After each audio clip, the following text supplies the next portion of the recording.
yes, we are running a hierarchical organization, and yes, we do want you to follow the protocols, and yes, if you don't, we want you out of the organization. That doesn't make anyone who operates like that a fucking fascist. There's a widespread misconception in the vegan movement that anyone who dares to criticize the movement is trying to destroy the movement, whereas the reality is that the critics are the people trying to improve the movement, trying to save the movement through criticism. The first thing that they say is that the organization is very hierarchical, as if to say very, very would imply that there's like some kind of There's different measurement. There's a spectrum of hierarchy. Right. You're either hierarchical or not. I've talked about it so many times. This is the structure that we have chosen from day one. And, you know, a lot of these people claim to be human rights activists. It's part of our human rights to operate an organization in the way that we choose. Again and again, I caution people, how absurd would it be if a film director, someone who makes movies, responded to the critics by pointing their finger and saying, you're trying to destroy the art of cinema, you're trying to destroy the film industry, or even you're trying to destroy my own career as a filmmaker, okay? You have to have a sympathetic, positive appreciation for the role of the critic. And it's needless to say, the people in charge of Anonymous for the Voiceless are utterly lacking this kind of humility. There was always a hierarchy. There was always a hierarchy involved. Day one. So why is it now that all of a sudden the hierarchy is a problem? It seems to me that it's just a cop-out. Yep. Yeah. I think It's that's a bandwagon. Let's move on. AV headquarters maintains control over the Facebook groups and events and can remove organizers at any time for any reason. I mean, of course. Right? The precise complaints that are tearing their organization apart today were presented in greater depth and in a thoughtful, open-ended way on my channel 2 years ago. And then there was also a claim that volunteer attendance is dropping due to hatred for AV or hatred for me specifically. It's safe to say that Paul and Asal knew about the critique on my channel, because you may remember Joey Carbstrong participated. He wrote into me, he spoke to me. Just at that time, Joey Carbstrong was at the peak of his fame and influence. He was doing television interviews, newspaper interviews, radio interviews. He particularly liked a couple of videos on my channel at that time. He really liked a video I did on veganism and palm oil production, palm oil plantations. And he watched the videos on my channel criticizing Anonymous for the Voiceless. He wrote into me. I made a further video responding to his thoughts on my video.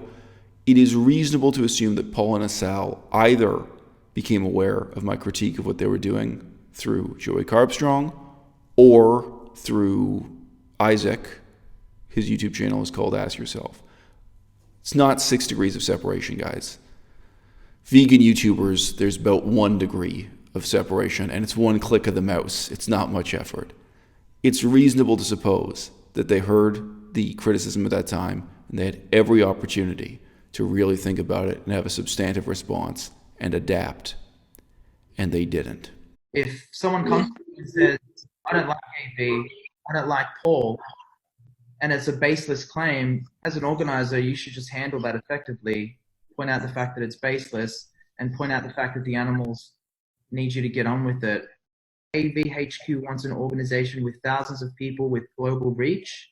They want complete ideological alignment, and they want to maintain all of the power, and they don't want to spend any energy having discussions to address concerns or resolving issues. Well, we're doing that right now. We currently have roughly 900 chapters.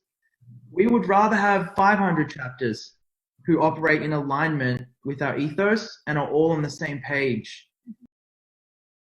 They want complete ideological alignment, and they want to maintain all of the power, and they don't want to spend any energy having discussions. We would rather have 500 chapters who operate in alignment with our ethos and are all on the same page. than to have 400 chapters out of about 900 who are all doing their own thing, passive aggressively, dragging their and ruining it essentially for the rest of us. So that's our ethos. That's our goal. We don't have a goal of being the largest animal rights organization with the most chapters in the world necessarily. I can't strike a joking, upbeat tone in this video because for me, it's really very sad what we're talking about here. Thousands of people, worldwide, it's only a couple thousand, don't exaggerate the numbers, but thousands of people wasted many thousands of hours standing in silence, wearing a mask, and holding a computer monitor, accomplishing nothing. And this is not the whole of my critique of what's wrong with Anonymous with the Voiceless, but it's a really important part. One of the organizers, one of the leaders who's been speaking to me, I mean, in total, about 3 people from the organization have spoken to me since I engaged this critique. But one of them said to me, not only were my criticisms correct of what Anonymous with Voiceless was doing wrong, but he said he actually did a survey of the participants, of the activists he was organizing, and he asked them, what are your main complaints? What are your concerns? What would you like to improve? What should we do better? And the top 2 answers were, people don't want to wear the mask. People don't want to stand in silence holding a computer monitor. And he said, from his perspective as an organizer, some of these people he knows are really talented. Their time could be better spent, even if it was just having the computer monitor affixed to a sign, or a table or a stand. And then instead of standing there in silence holding the computer, some of these people are really talented. They could be speaking to people face to face. They could be using their time and energy. Man, these people have jobs. Some of them are raising kids. Yeah, ultimately, as I've said in many different videos, in many different contexts, there comes a point where wasting someone's time is an ethical problem, where it's actually immoral to be wasting someone's time.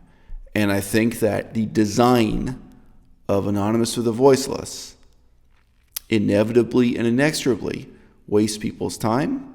And then we have these 2 people at the center of the organization, and their personal fame and wealth and influence relies on them defending indefensible things, just stupid assumptions they came up with in the first few weeks of trying this out in Chiang Mai, Thailand. But their own egos, their own sense of prestige is attached to this. So they're going to carry on kicking anyone out, shutting anyone down, silencing anyone who dares to question, who dares to discuss what does it mean to be effective as activists, as advocates for cultural and political change. We'll just go on to the next claim, which is AV is a corrupt organization. It's a baseless claim with no explanation, no evidence. I don't. Corrupt? That's all it says is corrupt. AV is a corrupt But there's no organization. explanation. I mean, it would be nice to get some kind of explanation on what they mean by corrupt. Because it's insulting to truly corrupt regimes and people who are victims of truly corrupt regimes. Yeah. Okay, so the next claim is AV is broken and doesn't work. I guess that was the response from Nick. We'll just Is this an actual thing that was sent in? Did we get this in? No, this was Wow. a document, and Was this that is taken from that document. letter or yeah. It was like a... I mean, Wow. does that even deserve a response on a? No, your response was perfect. Well, let's move on. This is the one that I really want to address. AV is ran by fascists. Yes, we are running a hierarchical organization, and yes, we do want you to follow protocols. And yes, if you don't, we want you out of the organization. That doesn't make anyone who operates like that a fucking fascist. It just goes to That's show just though basic how... structure what we have in place. That doesn't make you a fascist. But it also goes to show how people are so willing to be the victim. They want to be a victim of some legitimate injustice. Yeah. And this is legitimate injustice. Fascism literally subjects people to murder. It oppresses people. And the interesting thing is that by using their own logic, that's actually how they are behaving. Their own behavior is more in line with fascism. So if you don't do this, I'm going to leave. If you don't do it this way, then it's not okay. It's not good. It's broken if you don't listen to me. The other point is that fascism is usually linked to white supremacy. And Paul and I are not white people. I mean, we do get that claim thrown at us as well. I don't know how. From our names or our skin color, people can clearly see that we're not white. Not that being white is fine, but we're not. So again, I also want to bring up the fact that Asal was born in Iran, and Iran is closer to a fascist regime than what these people will ever fucking understand. But it also goes to show how people are so willing to be the victim. They want to be a victim. Like, Asal was literally raised in a regime like that. And, you know, a lot of these people claim to be human rights activists. It's part of our human rights to operate an organization in the way that we choose. That fascism is usually linked to white supremacy. Asal was born in Iran. Paul and I are not white people. But it also goes to show how people are so willing to be the victim. They want to be a victim. Iran is closer to a fascist regime than what these people will ever fucking understand.